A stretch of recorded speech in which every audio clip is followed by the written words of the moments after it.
Welcome once again to M5's English language learning program, Let's Speak English. I'm Gav Duncan and I'm here on your TV screen to help you learn English. Now, are you sitting comfortably? Yes? Good. And are you ready for today's lesson? Yes? Good. Okay, well, let's learn English together. All right, well, here we all are. And are you all right too? You are? Good. Well then, if that's the case, then please allow me to welcome you to another day of English. Yes, it's Wednesday, people. And that means one thing. Yes, you know and I know.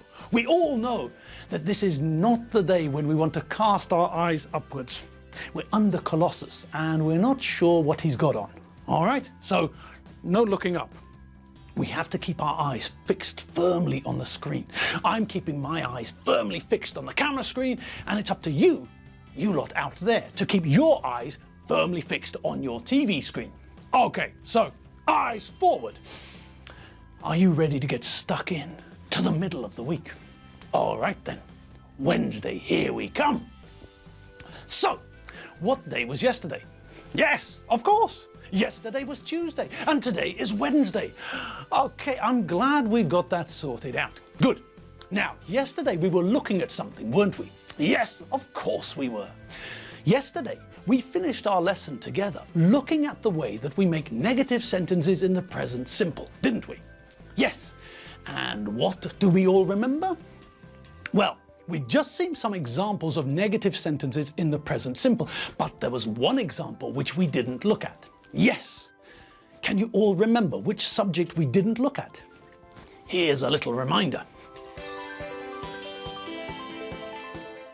Now, as even Stevie Wonder can see, the missing sentence is the sentence with the third person singular as the subject. Okay, now, what happens there? If we know that we have to use the verb to do as an auxiliary verb to make negative sentences in the present simple, what's the deal with the third person singular? Well, it's not difficult. It's just a little bit different, isn't it? Think about the verb to do. Think about how we conjugate the verb to do.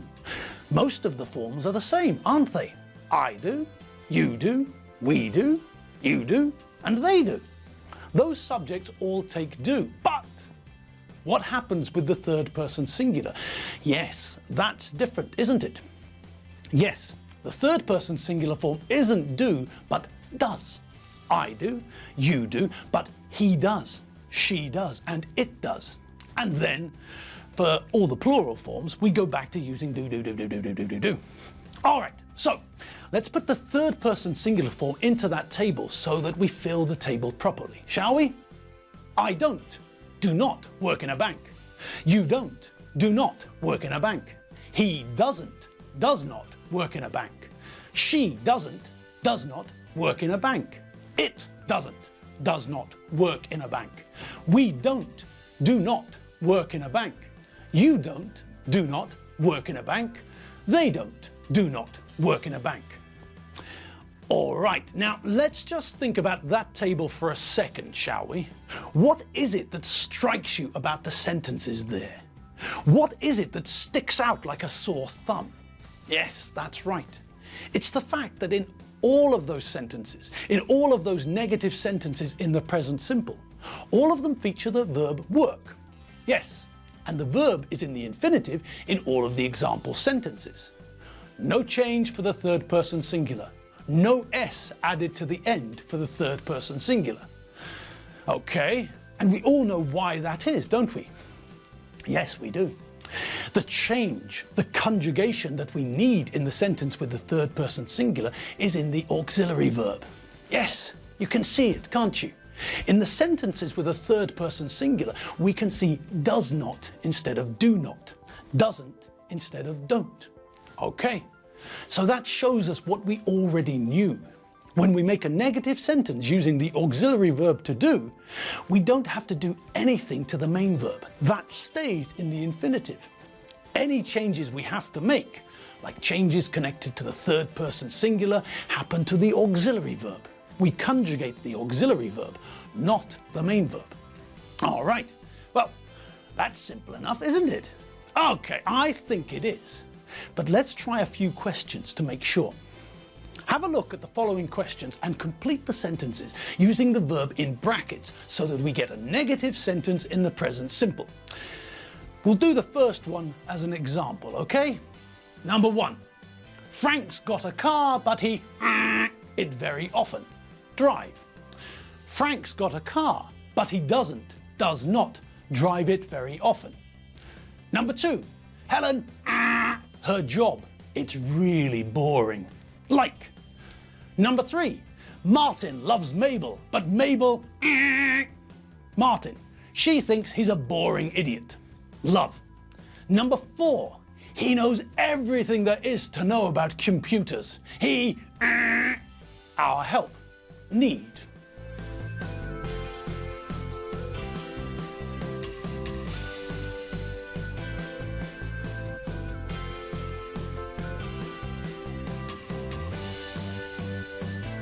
All right.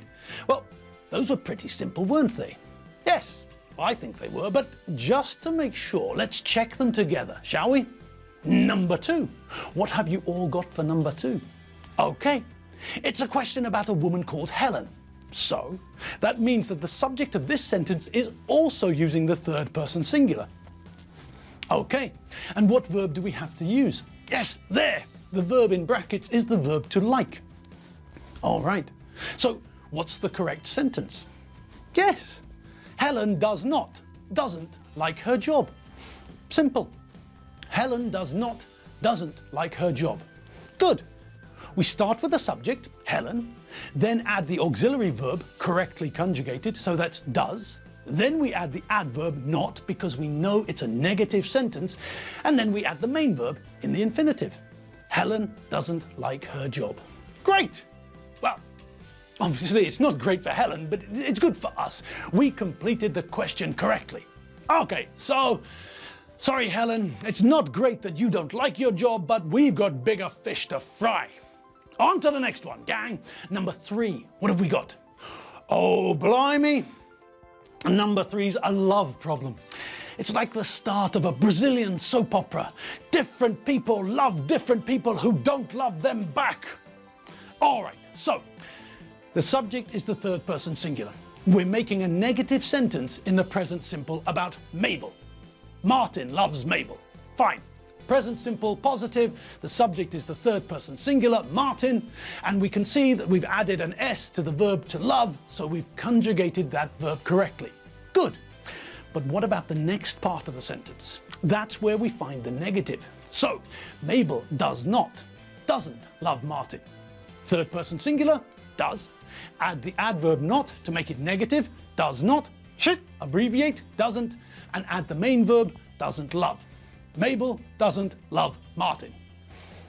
Martin loves Mabel, but Mabel doesn't love Martin. She thinks he's a boring idiot. Brilliant! But not for Martin, obviously. Mabel thinks that he's a boring idiot. Never mind, Martin. There are plenty more fish in the sea. Which is fine if you want to go fishing. Or if you want a fish for a girlfriend. Or perhaps you could start looking for a mermaid.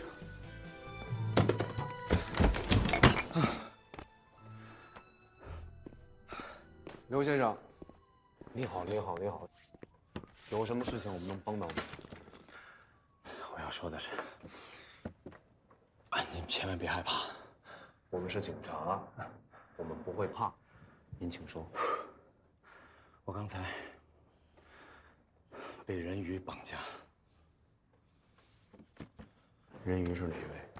不是哪位，是一半人一半鱼的美人鱼。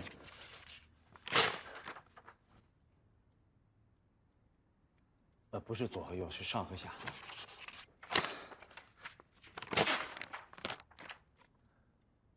它上面是人，下面是鱼。头呢？没鸡鸡的，她是女的。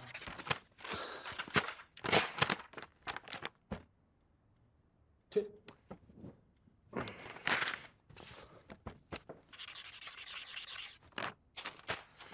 女的。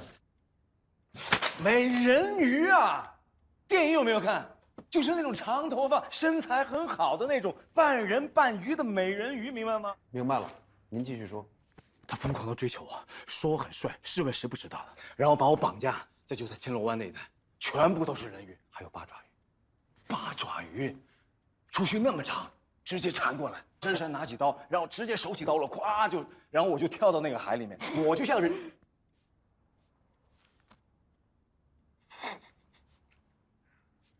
你又像什么？我想写高兴的事情。什么高兴的事情？我老婆生孩子了。你又像什么？我老婆也生孩子了。All right, well, Martin, it might be better if you stick to women.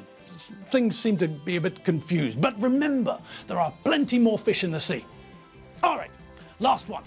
And it's a sentence about a computer geek, some sort of computer nerd. Yes, this person knows everything about computers.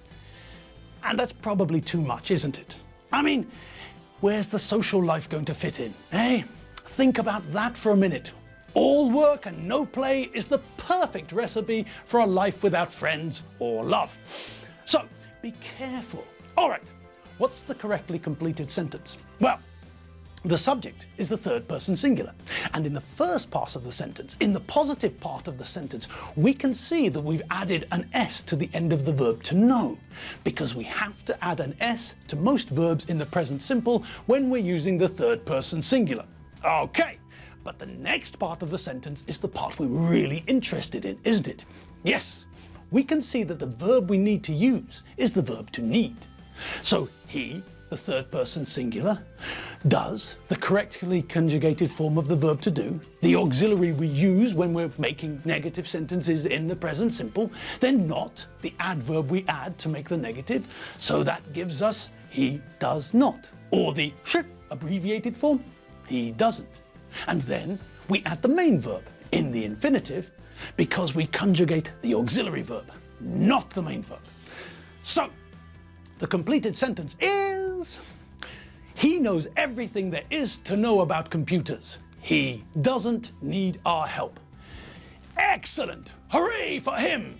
Even if he doesn't have a social life and will spend the rest of his days a lonely, sad old man. All right, so let's recap quickly. If the sentence in the present simple is positive, and the subject of the sentence is the third person singular, he, she, or it, then we know that we have to change the verb. In most cases, not all, but in most cases we add an S to the end of the infinitive to get the third person singular form. Sometimes we have to add ES. Sometimes the verb is irregular and we have to learn and remember what form it takes. All right, but when we're asking questions and making negatives, we need the help of the auxiliary verb do. And when we're making negative sentences and asking questions, we need to remember that the correct conjugation for the verb to do means that we use does for the third person singular. So, with negative sentences, this means that we start with the subject, then follow the subject with the auxiliary verb, either do or does, and then comes the adverb not, which we add to the auxiliary verb to make it negative. After that, we follow with the main verb in the infinitive and the rest of the sentence if there is any. Simple. And irrespective of whether it's simple or not, it's time to go. Yes, my friends, it's the end of the lesson. The Earth has spun a bit more on its axis and the time has come for us to leave each other for the day. Parting is such sweet sorrow, I know, but look on the bright side. We'll be back here in the studio tomorrow. So tune in and we'll continue our journey into English together. All right, people, remember to check out the website. There might be some new vocabulary waiting there for you. Have a great afternoon and a fantastic evening. I'll see you all here, back in the studio, ready for some more English. Same time, same place. Just tomorrow. See you tomorrow. See you later. Bye.